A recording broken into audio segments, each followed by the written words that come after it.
Hello, this is Milt Thompson, and this is the Milton Thompson YouTube channel. And today I am recording a series, or I'm presenting a series to you on leadership.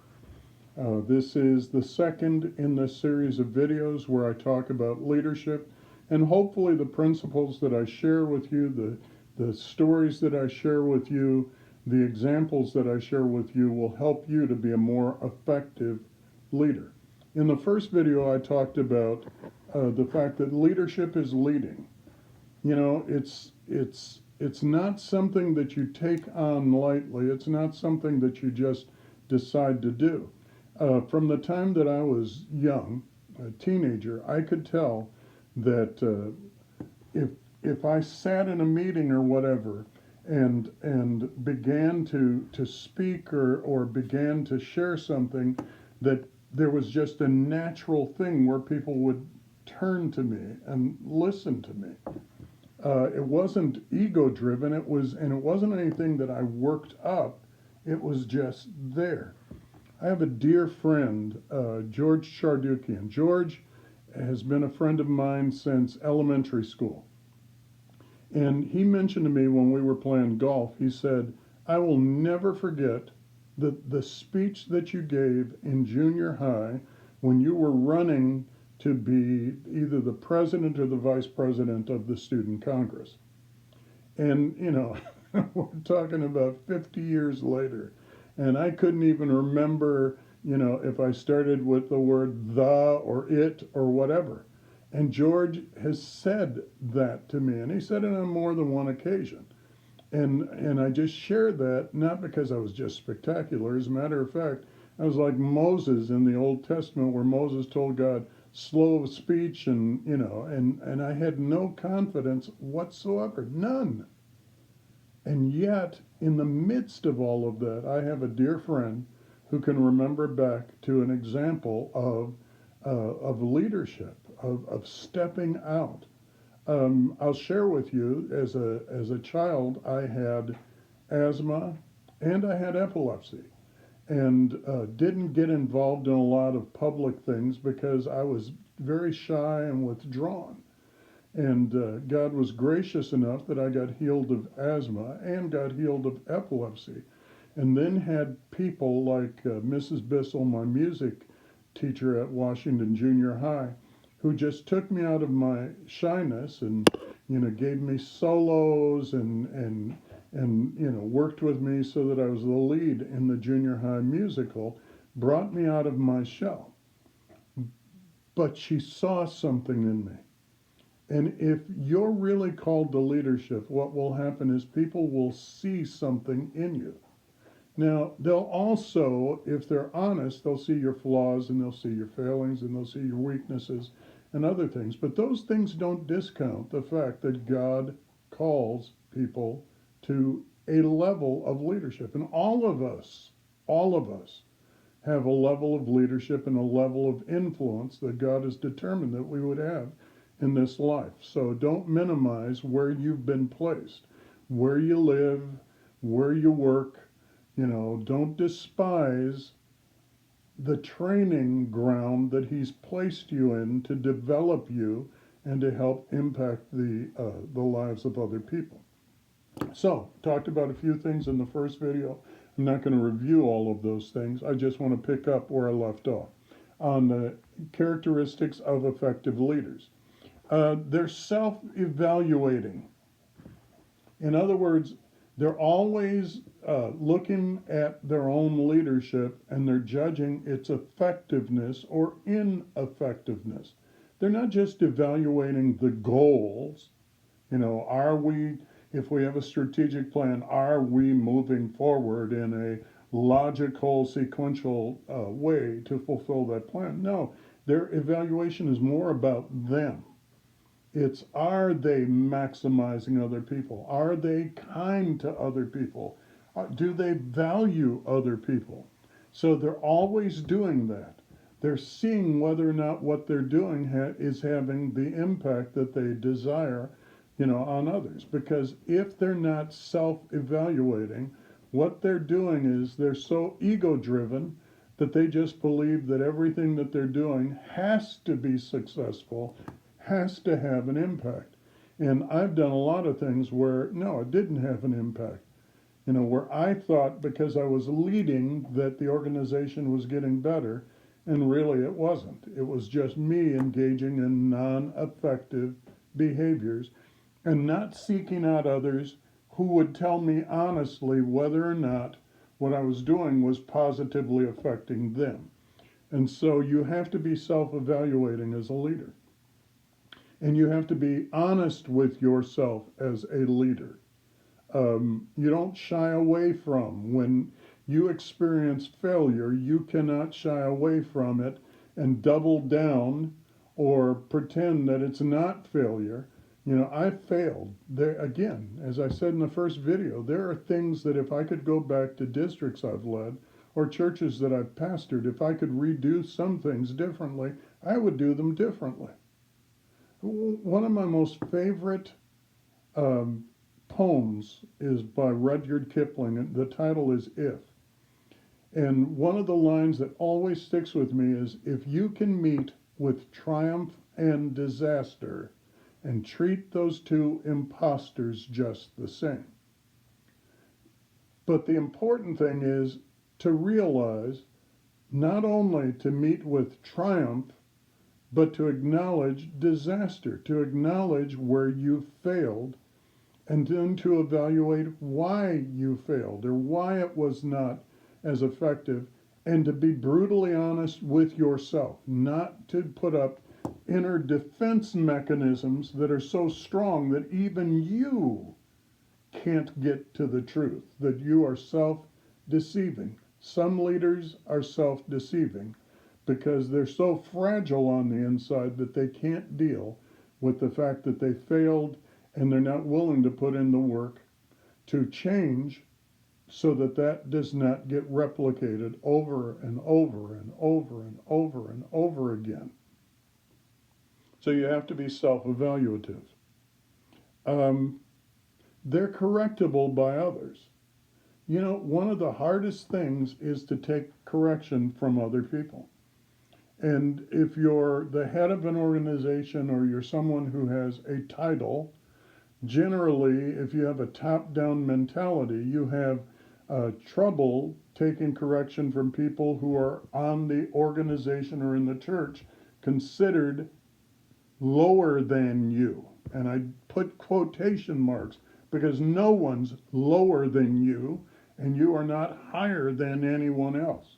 But if that's your perception, then you won't take correction from people unless they're above you. If you're a superintendent, you are forced to take correction from the school board because they hold more power than you. But if the only people that you respond to are people who have greater position and power, you'll never be an effective leader, and you will fall on your face multiple times, because sometimes the greater wisdom comes from people who report to you and who care about you. If you're a loving, caring, kind leader. If you're not and you put up a wall, you're just going to fail over and over again because no one's ever going to give you the very correction, the wisdom, the advice that you need. So you have to be correctable by others. All people who are in the organization. The other thing is this, and it ties to that, is effective leaders value all people. They see something of value. They see the talents. They see things they appreciate about other people. Because once they value people, and once they realize and focus in on the talents of those people, their abilities, their worth, their sense of humor, all of those things that we tend to appreciate in people, then they will bend over backwards as a leader to empower them. And they'll empower that person to be able to maximize their own talents. And they'll model good leadership. Good leadership values other people. There have been times where I haven't valued people as much as they needed to be valued. And to my detriment, that came back to bite me in the butt. But But as I progressed as a leader, one of the best experiences I had as a leader, I had a tremendous leadership team both in Beloit and in North Chicago. I had Jim Weiss was one of the best business managers and a good friend. Um, Chris Westling was great at managing special ed and counseling and overseeing that. Steve McNeil was great in overseeing curriculum and learning and that kind of thing. And then Todd, who was my personnel person, who also was a Navy captain, who was part of the Judge Advocate General's Corps. He was a lawyer. So in that instance, I had great leadership. And then when I went to North Chicago, Chris and Jim came with me, and then Martha Gutierrez managed human resources. Just a whiz at doing that. She's doing that for the Gurnee School District, and she's just phenomenal at that. And then Tim Miller. Tim Miller has been a friend and a valued a colleague for a number of years, turned me on to professional learning communities and other things. And so I was blessed to be around people, and those people corrected me, and I valued them. I didn't value them because they did things at a high level. I valued them as people, people that God created. See, if God created anything and anyone, they're worth valuing. They're treasure. They're treasure. And if you value people as you would value platinum and gold and silver and all of that, more people are more valuable than that. If you value them like that, you will never demean them, and there are certain behaviors you certainly will never engage in. Effective leaders can see the strengths in people and they place them in a position to succeed. You know, I love sports, and one of the marks of effective coaches is they never have players play opposite their strengths. Uh, Love basketball, and I could use a basketball or a football analogy, but I'll use a basketball one. Whether it's Phil Jackson, whether it's Greg Popovich, whether it's other all-time great coaches, Steve Kerr does it well too, is if a person's a great rebounder, they put them in that position and they sit down with them and they tell them, this is where your strengths are. This is where you can really help this team to contribute. The player may think they're a great 3-point shooter, but the coach can see in practice they're not. And so they have to have an honest conversation with that person, but the honest conversation doesn't highlight their weaknesses, it accentuates and amplifies their strengths. And there are people, athletes, basketball players, who are in the Hall of Fame, some of the greatest of all time, because they played to their strength. Wilt Chamberlain was a great scorer. He's in the Hall of Fame because of that. Bill Russell was a phenomenal defensive player and rebounder. He's in the Hall of Fame because of that. Steph Curry will be in the Hall of Fame because he's a phenomenal, the best, probably the best shooter of a basketball we've ever seen. But can you see in the examples? They each had coaches who had them play to their strengths. And when you combined enough people who played to their strengths, their complementary strengths, then great things happen. So effective leaders can see the strengths in people and they place them in a position to succeed. Some organizations are flexible enough that people can be shuffled around in such a way that they get to play to their strengths. Other organizations aren't. If you're in an organization where, you know, the head of the organization or the leadership level of the organization can sit down and say, you know what, this person would be better in marketing. This person that we've got at the front desk who greets people, it's not their personality, but we have somebody over here where they'd be more effective there because they just exude love of people and all of those things that we want. Smart leaders put people in a position to maximize their strengths. Um, Non-creative leaders, leaders who lack the ability to recognize value in other people and recognize their strengths, force them to always play to their weaknesses. And then if they're really a horrible leader, then they evaluate them and concentrate on their weaknesses, and eventually they get rid of a person that could have been the best person they had for a particular task, but they weren't smart enough to put them in the right task. Ineffective leaders are, or effective leaders are not stubborn. Now, I got to tell you, I have a stubborn streak. And I used to think that it was persistence, but in another video, I'll talk about flip sides of negative and positive characteristics, or positive characteristics that are carried to extremes that become negative. And some people are persistent, but they're persistent to the point of stubbornness. They latch onto an idea, they latch onto a way of doing things, and because they're stubborn and not self-evaluative, what happens is it's their way or the highway, and they will not relent. They will not back down. They don't know how to read the room.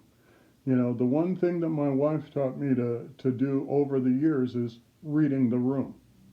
You know, I'm a preacher, and what happens is, as a preacher, I used to just, I had, you know, my text, I knew what I was going to preach on, and I was off to the races.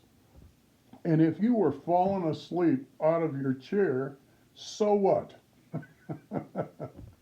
If someone went into a coma, so what? It was Milt was going to preach that message, and he was going to keep going on and on and on. You could have called me the Energizer Bunny preacher, because I was going and going and going. And then my wife helped me to read the room.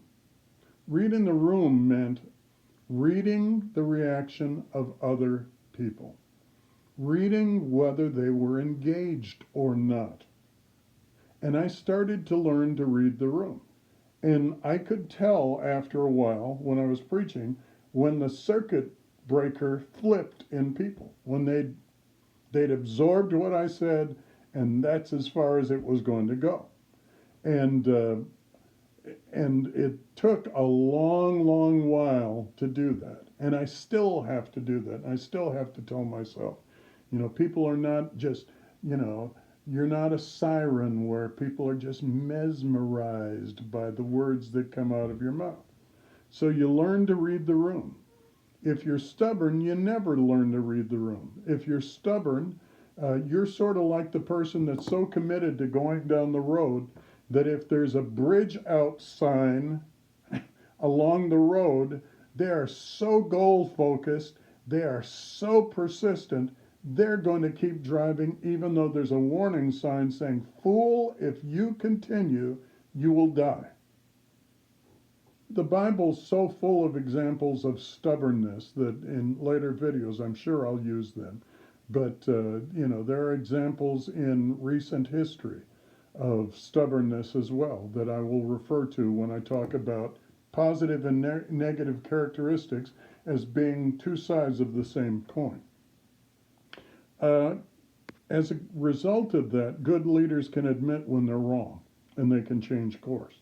Give you an example of stubbornness and an unwillingness to change course. When I was superintendent in Pulaski, we were examining and looking to do a one-to-one technology thing. In other words, all students would have tablets that they could use for learning. And we went and saw a presentation by people from Apple, and you know, Apple produces very, very creative stuff. So I came away from it and I thought, boy, we gotta have iPads. Gotta have iPads. Now, iPads cost an arm and a leg. And I had members of my staff, including my director of you know, the instructional programs, who were trying to get me to think in terms of Surface tablets, you know, less expensive things. But nope, I had in my mind that we were going to go out and we were going to get iPads. So we created a referendum. And I can be persuasive to my own detriment. So I persuaded the school board we needed to go out to the public with iPads. And, even though it would have been a lesser amount for the referendum, I just pushed and pushed. I went out to communities, did hard sell on all of this, because people tend not to be nasty and obnoxious. Very few of them pushed back on me, again, because I was using my title and my position, and it was even intimidating, I'm sure, to some of the people that worked with me. And so we did the referendum, and guess what? Crashed and burned. And it wasn't the fault of the school board. It wasn't the fault of the people who worked with me. The finger pointed right back at this guy because this guy was stubborn. And this guy refused to admit when he was wrong and change course. So I got to see, I'm sharing with you in this video, I'm not a paragon of this Milt is a great leader. No, Milt has been a horrible leader at times and has exhibited these things. Now, the sad thing is you can learn as much from your failure if you're smart as you can from your successes.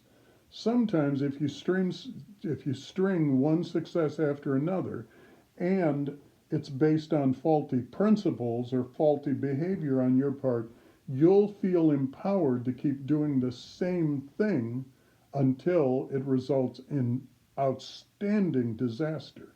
Better to learn along the way. Let me share one more thing.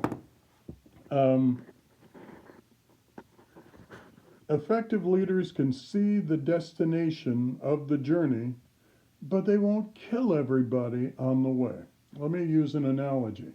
If you were the leader, if you were the wagon master, on a wagon train, then your goal was not just to get from St. Joe, Missouri to California.